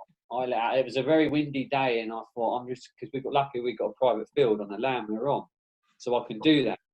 And I go right to the end, and I'm only facing the trees, so no one can hear, and the sound's directed at the trees. The trees soak it all up, and they do what's best with it, because they're nature. But I really let out every gut raw emotion I can let out. Sometimes it sounds like a war cry, or it sounds like I'm being murdered, and I can really feel into everything and let it out. And sometimes it just won't stop, and I sit there and think, there's so much there that I'm hearing when I let it out. Where am I holding that in my body before I let it out? And if you don't let that out, that's a lot. Because afterwards you feel exhausted, so you've expelled so much energy. If I'm not expelling that, where the hell is that going in my body? So every single person that can't go out and expel that energy that they take in, they get irritated at work all day, their boss will annoy them, they'll feel annoyed because they're not happy with what they're doing, because they're repressed, they're not happy with this, and they hold it all in. That's gonna end up manifesting as a heart problem, or this problem or that problem, because it's energy, and we're made up of energy. We're energy beings. Our cells are just energy. Atoms that we are made up of are just energy. And if you hold all that energy in, and that's not coming out, and you don't have any way of letting it out, I mean, what is that going to do? What effect is that going to have on the body? Exactly. What effect is that going to have in the atmosphere in the house? An atmosphere, that the words say, atoms here, circle, radiance. If you're in your house and you're feeling that much energy inside you, you're going to some degree, your electromagnetic field of your body is going to resonate that energy, and then people in the house are going to pick up on it, and then they'll reflect it back. And then you won't like what they're reflecting back at you, for you to feel, to notice it. And unless you notice it, you're just going to keep getting it reflected at you, and then you're going to reflect it on around you, they're going to reflect you, and it's just going to become a mess. Because everyone's repressing stuff because they're too scared of what people will think. It needs to be released. We need to express ourselves. It's all about letting go and letting out. It's either releasing what you've got in you, which is stagnant energy, repressed stuff, emotions that need to come out, and also releasing and expressing your natural gifts. Both of them, if you don't release them or you don't express it, you're screwed. Mm. You're screwing yourself. You Well, literally are. This is what you're bringing together at the Positivity Centre. Yeah, we're basically a space There, where do it in people, a safe way. a space where people can release years worth of stagnant rubbish which they've stored up in their liver, everywhere. You can release it, to learn about it, to learn about how the different chakras, how the different energy points, how the different organs, how everything's interconnected, and how repressed stuff affects the body. So they're learning, they can come to release, and they can also come and learn how to be themselves and express themselves. And you know what, Paul, also what I love about this is you're a multi-dimensional human being, or you're a multi-dimensional being like I am. You can't be stuck in just one thing or another. When you're called to do your music, you do your music. When you're called to do the healing, you do the healing. And the same, everyone needs to tap into themselves and find out what it is that puts them together. You know, you don't have to be stuck in one thing or another. And I really do. I feel that that's the beauty of it, is you've brought it all to one space in the Positivity Centre. People can even go there once the lockdown is over, and they can have the best ever oat chocolates and, you know, things like that, and buy these good, I was showing before, the crystals that you sell, and all the beautiful things, of course, simply amazing. There we go again, chapter 8, and the cards, and you know, it's also a really good place to meet people. I've made some extraordinary friends through your. But this is the thing, yeah. You've got like-minded people that support you in doing it, and we've got the library as well, which is, I can't remember the name of the lovely fella. You might know him, the bald bloke who goes to Janine's Mind Body Spirit fairs. Oh, Doug Buckingham? No, another chap, What's the Nigel, a tall chap. Anyway, there's a lovely chap who donated loads of books to us, all different holistic health, alternative health, natural alternatives, or I won't say alternative, integrative stuff, because they should all be integrated together. Mm-hmm. Even aspects of mainstream, they need to be acknowledged that they do work, but you need to be holistic. And the library is basically all of that. And there's so many different things to different like types of people, shamanic minded people, life coaches. There's so much for people that they can come and look at. Come and sit in the cafe once this is all over. Come and have a drink, meet like-minded people. If there's nothing going on in the hall, go in there and dance if you need to dance. Shout if you need to shout. Let it out. Do whatever you need to do. Yeah, or booking a therapy on the bed, hypnagogic light. It's all there basically. We've got everything there to help people be themselves, to let go. I sort of break it down. You've got we offer pre-medicinal services, which is like the biodynamic sort of stuff, where you're helping people be themselves so they don't get in a disharmonious state. But then we've also got the stuff there, which is the therapies and the treatments to help people who are already past that, people who need to release stuff. So you've got pre-medicinal activities and post-medicinal treatments to help people into a place where they can then start to incorporate the pre-disharmonious again, to allow them to keep their body free-flowing, their expression free-flowing on a holistic scale, emotionally, mentally, physically, which is the yoga, the meditation for the mind and the emotions. But then again, it all dips into every other one, which is holistic. Exactly. This has been an extraordinary interview. So much, such exciting stuff, and I can see you becoming more and more relaxed, which is great. Just before we go, I want you to touch on another really strong aspect of you and what you believe in, and that is about extraterrestrial light beings and aliens, because you seem to do a lot of research around that. I know you've been reading Shapiro's book about that. So can you just tell us a little bit about that? What are your beliefs around extraterrestrials and light beings? I believe, well, everything is light. We're light beings, and I believe we live on a planet in the middle of space. We live on it's almost laughable to think there is another life. For example, it's like rock from the sun. yeah, well, you've got we're at one solar system in a galaxy. You've got thousands of solar systems in one galaxy, and then you've got, well, I say thousands. You've got a hell of a lot of solar systems, hundreds of thousands in one galaxy. And you've got hundreds and thousands of galaxies in a universe. And then you've got multiverses. I mean, it's just, space is infinite. You've got suns that make our sun look like a marble in other galaxies. That just goes to show you the extremes and size of how big and expansive existence and life is outside of this bloody planet. I mean, it's just mind-blowing. And to say there's not life out there, it would just be silly. And I think this planet come about through explosions, come about through flying things out in space that formed what we are. So we are going to have our DNA, the very makeup of this planet, is going to have attributes and ingredients from all over the cosmos. And even though there's stuff outside, we're a reflection of that as well. And I think in our DNA, we hold so many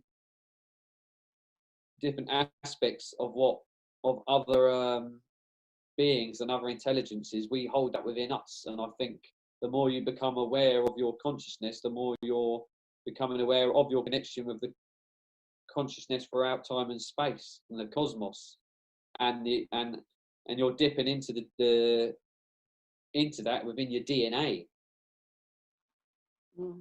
And so some people say that they're channeling extraterrestrial life. I think you are, but it's in you as well, because you've got aspects of what was out of space in you. We are space dust. Yeah. Planet space dust. Space dust, I love it. So what happens? I mean, just to finish the interview, it sounds like you basically do everything. You do loads of things, you know, and it sounds so exciting. You've got a wide experience of different types of healing, music, all sorts of stuff that you're bringing together into the Positivity Center. Is there anything yet that you haven't done that you still want to do? Because you'll do it, obviously. What is there anything yet that you don't feel that you've tapped into yet that you're still looking? It's more of a case of how I want a place to evolve. Like, I like the whole idea of making general life a healing activity, or to just, how would you put it? Like, I love the whole idea of just having, like, my idea of a positivity centre, what I really want, if I had the time and the money and the space and the grounds and the buildings and the tools, would be to have a place where everything is going on, where there's a dance area with different time-located different genres of music, you know, to suit different people, so they know at a particular time they can go and they've got that going on. Meditation area, an art area, making music area, Tai Chi area, or just gardening, learning, or everything going on. And you could say, well, that's life, that happens, that's a high street, for example, but this particular place is everything is coming from,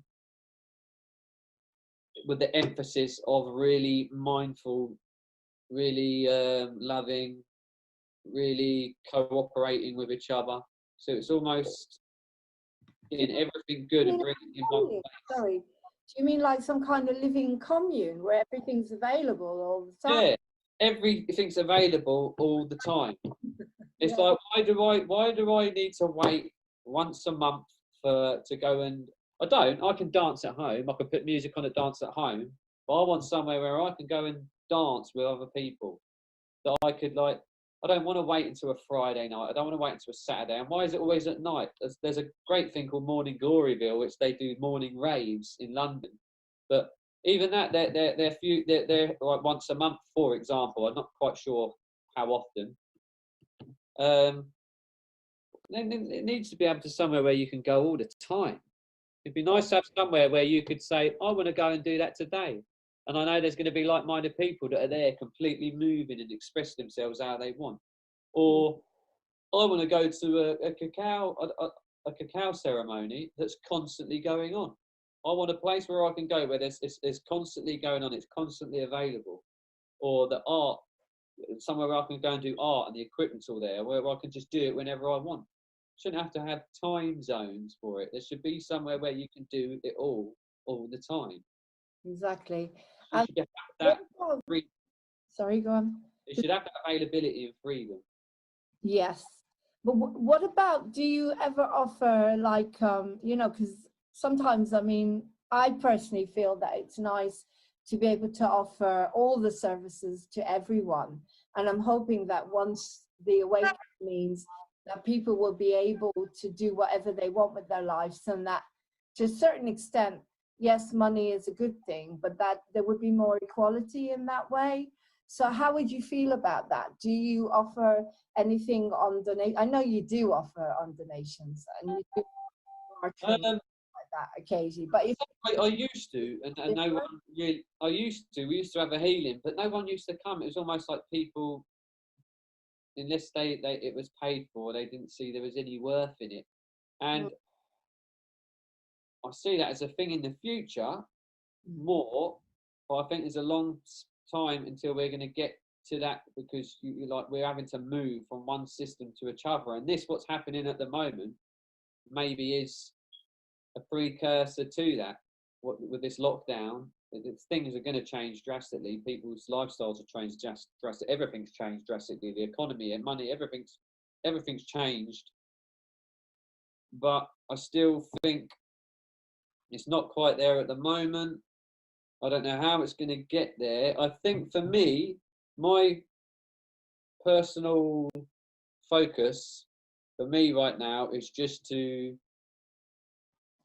I'm sort of sticking to just change in ways I can change at the moment. I love the whole non-monetary system, but at the moment I have to having to work in the current system to do all we can do, and it just so happens we have rent to pay, we need to make a living.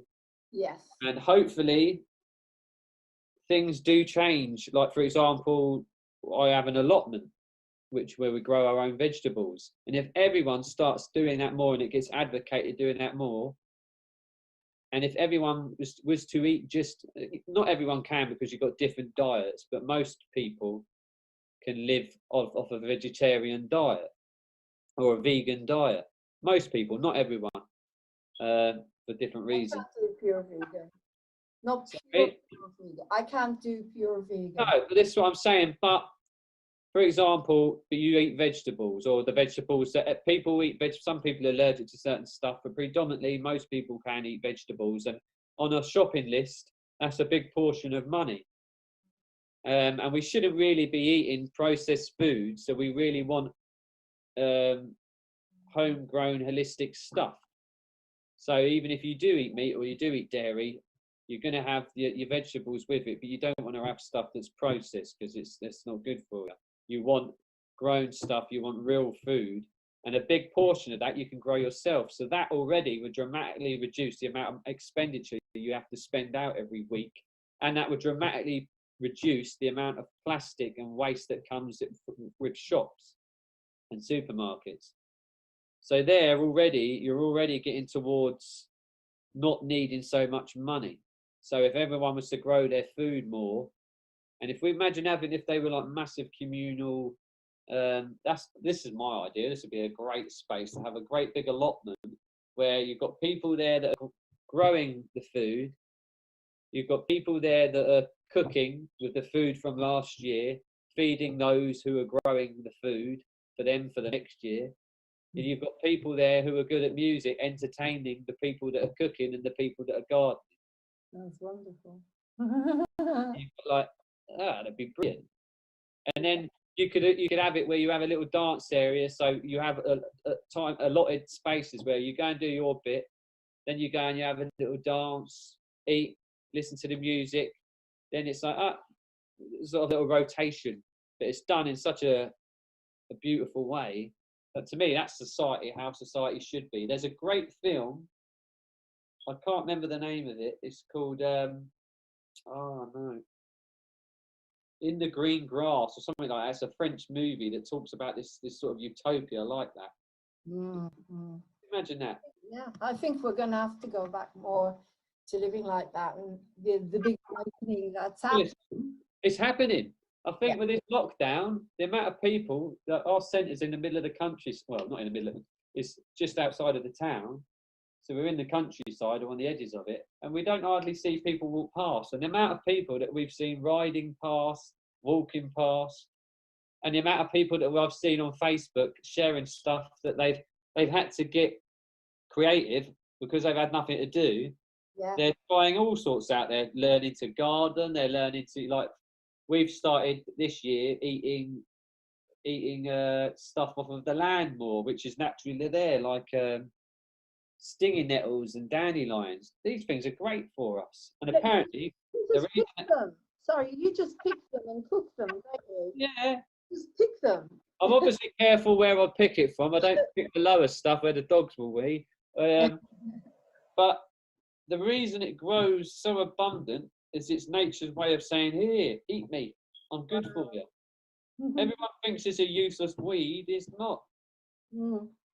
God, you can do so much with it as well. With the dandelion, you can make honey. You can make creams for the face, and there's certain things in the dandelion which are good for the bones or good for the skin. You've got the leaf, which is great for eating, and you can really taste the iron in it. You can taste all the goodness in it. You can have, with stinging nettles, you have soup, or you fry it with garlic. Wow. It's all there. Nettle is one of the best detoxifiers you can have, nettle. Yeah. Nettle detoxifies the blood. So Paul, we're coming to the end of the interview. It's been incredible. I hope that you feel that you've said everything you feel you wanted to say, or is there anything else you would like to tell the public, apart, particularly what's going on in the world at the moment? Have you got any positive and any extra positive enlightening messages to put out there that you want to say? At the moment, there's lots of stuff coming up collectively in the world, and a lot of the dark stuff, a lot of the stuff that was repressed either collectively or individually is coming up in us all. And it may be stuff where it then makes us feel rubbish about it. Don't feel rubbish or don't feel any judgment about it, because that will only add on top of it more negativity. Just know that rubbish is coming up. Let it out in the best way possible, channel it in the best way and express it in the best way possible. Just don't judge yourself. Don't judge. Know that there's rubbish that's happened, that's coming up, that's coming out, but just focus on the positives. Focus on the positives. Know that there's rubbish that's going on. It's it, become aware of it, but then focus on the positives. Okay. And how do people find you? Because you offer one-to-one healing as well, don't you? Yeah, if you want to, either you can either email me at mcdonaldpaul04@gmail.com, or I'll put that on. If you send it to me, I'll put it on underneath so people can see. You can find me on Facebook under Paul McDonald, or you can find the Positivity Centre on Facebook. That's McDonald with MC, isn't it? Yeah. Thank you. And then, still not sure if I'm Irish or Scottish, just one or the other. Then you've got the website, which is www.positivitycentre.co.uk, and we're also on Instagram.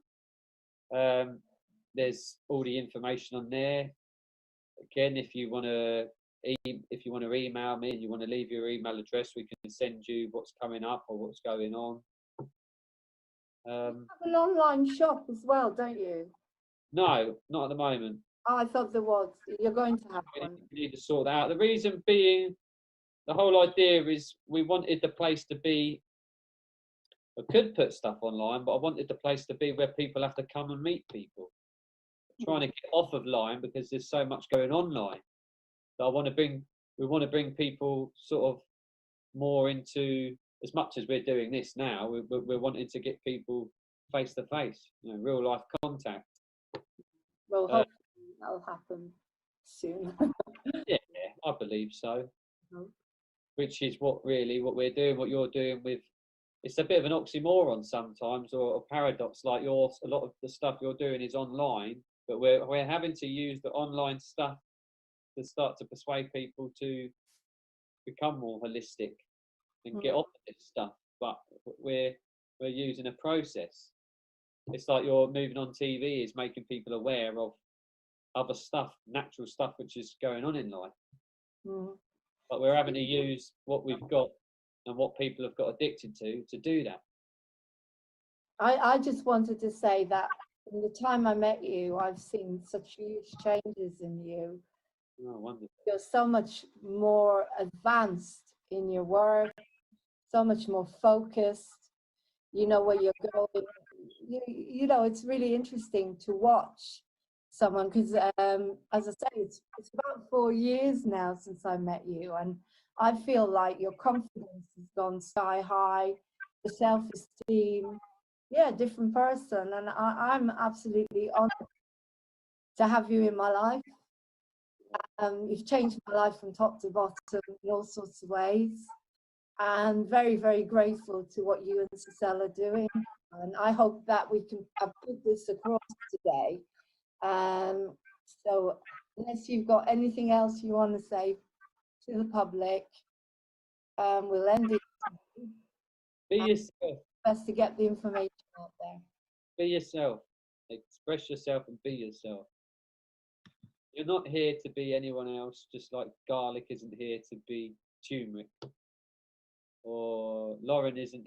You were created as you, so be you as much as possible. You need to be what you are as much as possible. Otherwise, you're just wasting your life away. You need to be and express what life created you, which is you. Be you as much as possible. Is this what you teach Shannon and Summer, and obviously Willow? Yeah, but it's hard with them. You have to teach them to be themselves as much as possible, but they're still stuck. Like they might, being themselves might be being copied to a teacher. So it's almost like it's that transition thing of what people think being themselves is. Being yourself in a positive manner as much as possible, in a productive, compassionate manner as much as possible. Because you could say be yourself and do what you want. It may be like doing something that goes against what's good for other people in a harmful way. So when I say be yourself in a way which don't harm anyone. Well, a good way to end would be the change you want to see. Be that yourself. Yeah. And people can see the change in you, and then they start to ask questions and they start to transform as well into what be an example. Yeah. Wow. Hang on, I'm just going to. So to end the interview with Paul, we thought it would be nice for him to do a nice, gentle meditation for everyone to bring us all into balance and grounded and help us become that person that we're meant to become. Is that